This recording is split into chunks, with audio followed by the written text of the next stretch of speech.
ذہنی کرپشن سے ہی ساری کرپشن، یہ پیرافینیلیا ہے نا اس کا پورا. جب تک ذہنی کرپشن نہیں ہوگی تو باقی کرپشن تو پیدا ہی نہیں ہو سکتی. وہ تو بیس ہے. یہ تو اس ملک کی بنیادوں میں موجود ہے. اگر پورا قیام پاکستان کو ہم تاریخ جو ریئل ہسٹری ہے اسے پڑھتے ہیں تو وہاں سے کرپشن نظر آتی ہے، نظریاتی کرپشن.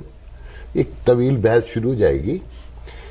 بڑی معذرت کے ساتھ میرا ملک ہے، میں وہاں پیدا ہوا ہوں، میرے ماں باپ کی قبریں وہاں ہیں، میرے بہن بھائی رہتے ہیں، اور بخدا دل سے کہتا ہوں وہ میری ماں نے ایک بڑی عجیب بات بتائی جس کا ایکسپیرینس مجھے یہاں ہوا کہ میرے پیرنٹس مائیگریٹ کر کے آئے تھے پاکستان، یو پی سے. تو جب ہم آج 10ویں کلاس میں پڑھتے ہوں گے، ہم 7 بہن بھائی ہیں، تو ایک دن ہماری ماں کہتی ہے کہ میں نے آج تک پاکستان کا خواب نہیں دیکھا. تو ہم بڑے حیران ہوئے، شعور نہیں تھا اتنا، مگر ہم نے مذاق اڑانا شروع کر دیا، تنگ کرنا امی کو کہ آپ تو ہمارے ملک کی غدار ہیں، کھاتی یہاں کا ہے، پیتی یہاں کا ہے، کپڑے یہاں کے پہنتی ہیں، سب کچھ یہاں کا ہے، مگر آپ خواب انڈیا کے دیکھتی ہیں. آج 30 سال ہو گئے مجھے امریکہ میں رہتے ہوئے، میں نے خواب امریکہ کا کبھی نہیں دیکھا. میں وہی سکھر، کراچی، لاہور جو میرا بچپن ہے، جو میری جوانی ہے، میں وہی بھٹک رہا ہوں. مدر جو ہے نا، جو مدر لینڈ ہے وہ ماں سے زیادہ امپورٹنٹ ہوتی ہے، مجھے اب سمجھ میں آیا ہے. مگر ساتھ میں سچ بولنا پڑے گا کہ یہ ملک کرپشن کی بنیاد پہ بنا تھا، کرپشن کی بنیاد پہ چل رہا ہے. اس کی لاجیکلی جس کا اینڈ ہے وہ بھی نظر آ رہا ہے. جو لوگ الوژن کا شکار ہیں کہ اس کی حفاظت کی ذمہ داری اللہ نے لی ہوئی ہے، تو 600 بلین پلانٹس ہیں. اللہ کو اس چھوٹے سے خطے میں کوئی زیادہ انٹرسٹ نہیں نظر آتا مجھے، اور روز پروف کرتا ہے اللہ تعالیٰ کہ دیکھو یہ تم نے خود سنبھالنا ہے، میں ایسے نہیں سنبھالوں گا. 71 سے لے کے 2 قومی نظریہ کہاں گیا، ایک لمبی ڈیٹیل ہے، مگر ہمارے یہاں سمجھنے کو کوئی تیار نہیں ہے. آپ اس سے اندازہ لگائیں کہ 71 میں ملک ٹوٹا، 93,000 ہمارے قیدی گئے. انسانی تاریخ کا ایک عجیب المیہ ہے یہ. مسلمان بھی ہم اپنے آپ کو کہتے ہیں، تو اسلامی تاریخ کا بھی ایک بہت بڑا المیہ تھا. مگر پھر 6 سال کے بعد اسی فوج نے قبضہ کر لیا ملک پر. مطلب لرننگ کیپیسٹی تو ہے ہی نہیں. جب انسان میں لرننگ کیپیسٹی نہ ہو نا تو اس سے بڑا ڈرا بیک کوئی نہیں ہوتا.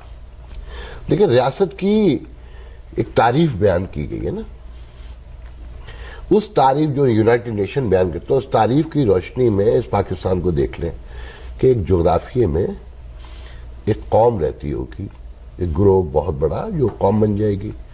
ان کے درمیان ایک معاہدہ ہوگا آپس میں کہ کچھ لوگ ریاست چلائیں گے، ٹیکس دیں گے، کچھ لوگ جو نا مینجمنٹ چلائیں گے جس میں آپ کو وہ ذمہ داری لیں گے کہ وہ آپ کو سیکیورٹی دیں گے، صحت دیں گے، تعلیم دیں گے، روزگار دیں گے. اچھا، یہ انہی 4 چیزوں سے ہر چیز زندگی کی جڑی ہوئی ہے نا.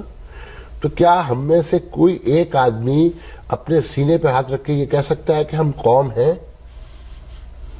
جب آپ قومی نہیں ہیں تو ریاست کا تصور تو ویسے ہی ختم ہو گیا.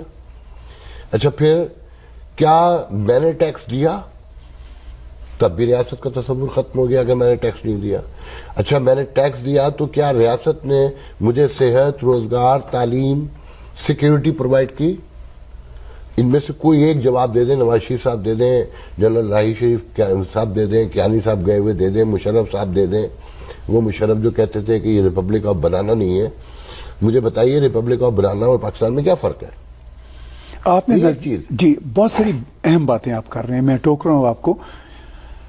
آپ نے نظریاتی کرپشن کی بات کی. مجھے اس موقع پر اپنے دوست اعجاز قمر راجہ کا ایک شعر یاد آ رہا ہے، کوئی دریچہ ہوا کے رخ پر نہیں بنایا، میرے بزرگوں نے سوچ کر گھر نہیں بنایا. نہیں بنایا، یہ بالکل سچ ہے. بن گیا. میں بہت آپ نے کہا کہ میرے بزرگوں نے سوچ کر گھر نہیں بنایا، مجھے اس پہ یاد آ گیا کہ ہمارا المیہ دیکھیں بر صغیر کے مسلمانوں کا، کہ جو مسلمانوں کا سیاسی پیغمبر تھا مولانا عبدالکلام آزاد، اسے ہم نے شو بوائے کہا. اور جو شو بوائے تھے وہ ہمارے فور فادرز بنے. یعنی آپ کی مراد ہے جناح صاحب فور فادر بنے؟ میں بالکل واضح طور پہ کہہ رہا ہوں. آپ یہ دیکھیں، میں ایز اے محب وطن پاکستانی یہ بہت تکلیف سے کہہ رہا ہوں کہ اس شخص جس کا نام مولانا عبدالکلام آزاد تھا، اس نے جو کہا ان میں سے کوئی ایک چیز ابھی تک غلط ثابت نہیں ہوئی ہے. اور وہ بہت عجیب بات ہے کہ 1946 اپریل میں انہوں نے پاکستان کے نظریاتی اساس کے گارڈ کے یہ آغا شورش کاشمیری صاحب کو ایک انٹرویو دیا ہے جو انہوں نے اپنی کتاب مولانا عبدالکلام آزاد میں شائع کیا، اور چٹان میں بھی شاید چھپا ہوگا یقیناً. 1946 میں وہ کہتے ہیں کہ جب تک قائد اعظم محمد علی جناح اور لیاقت علی خان زندہ رہیں گے مشرقی پاکستان ساتھ رہے گا.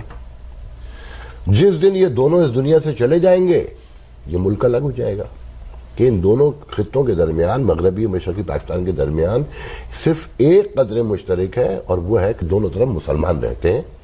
نہ ان کا رہن سہن ایک ہے، نہ ان کا کھانا ایک ہے، نہ ان کی تہذیب ایک ہے، نہ ان کی زبان ایک ہے.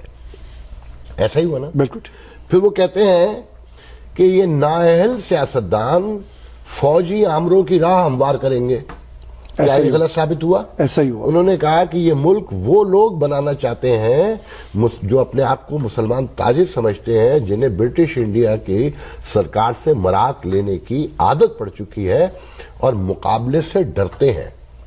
وہ اس ایک آزاد ریاست بنا کر وہاں پر اپنی جارحداری قائم کرنا چاہتے ہیں، اور یہاں پھر قومی دولت کی لوٹ مار ہوگی. کیا یہ بات نام غلط ثابت ہوئی؟ پھر وہ کہتے ہیں کہ جناب ان کے اپنے پڑوسیوں سے تعلقات کبھی خوشگوار نہیں رہیں گے جو جنگوں کا باعث بنیں گے. کیا یہ غلط بات ثابت ہوئی؟ پھر وہی کہتے ہیں کہ جن اسلامی ملکوں پر یہ بینک کرنے جا رہے ہیں وہ ان کا ساتھ نہیں دے سکیں گے. پھر انہوں نے کہا کہ دنیا کے مالیاتی عالمی ادارے انہیں اپنی شرائط کے اوپر قرض دیں گے اور ان کا جغرافیہ اور ان کے مفادات کمپرومائز ہوتے جائیں گے. کیا یہ غلط ثابت ہوا؟ انہوں نے کہا کہ ایک وقت ایسا آئے گا کہ یہ خطہ عالمی قوتوں کا میدان کارزار بن جائے گا. کیا یہ غلط ثابت ہوا؟ ہوا، بالکل ہوا. مجھے صرف کوئی ایک بتا دے، ہم الوجن کا شکار قوم ہے، آنکھیں بند کیے ہوئے کبوتر کی طرح کہ بلی بھاگ جائے گی. بلی سامنے بیٹھی ہے حضور، اس سے دیکھیے آنکھیں کھول کے. کہا جاتا ہے کہ جی اب آخری ایک چیز رہ گئی ہے کہ ایسا ہوگا کہ یہ جو یہاں رہنے والے ہیں، جب پاکستان کی گرم جوشی ٹھنڈی پڑے گی تو ان کے اپنے ایشوز کھڑے ہوں گے. یہ پنجابی بنیں گے، یہ پٹھان بنیں گے، یہ سندھی بلوچی کہلائیں گے. تو جناب چیزوں، اور پھر اس کے حصے بکھرے ہوں گے. مجھے بتائیے کوئی ایک چیز، ایک آخری بات ہی رہ گئی نا.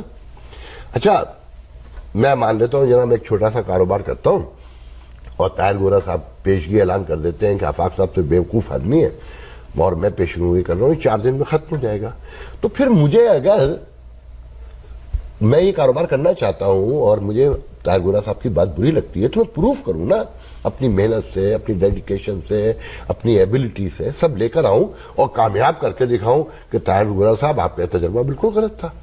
مگر میں روز ضد کرتا ہوں، طاہر گورا دشمنی میں یہ بات کرتے ہیں اور پروف کرتا چلا جاتا ہوں روزانہ، ایک ایک بات پروف کر رہا ہوں. تو جناب میں تو آنکھیں بند کر کے نہیں دیکھوں گا. آنکھیں بند میں یہ نہیں کہہ سکتا کہ اس کی حفاظت اللہ کرے گا، کیونکہ اللہ، میں ان لوگوں میں سے ہوں. 2 تھاٹ ہیں جی مذہب میں. ایک تھاٹ یہ کہتا ہے کہ جی پتا بھی اللہ کی مرضی سے ہلتا ہے.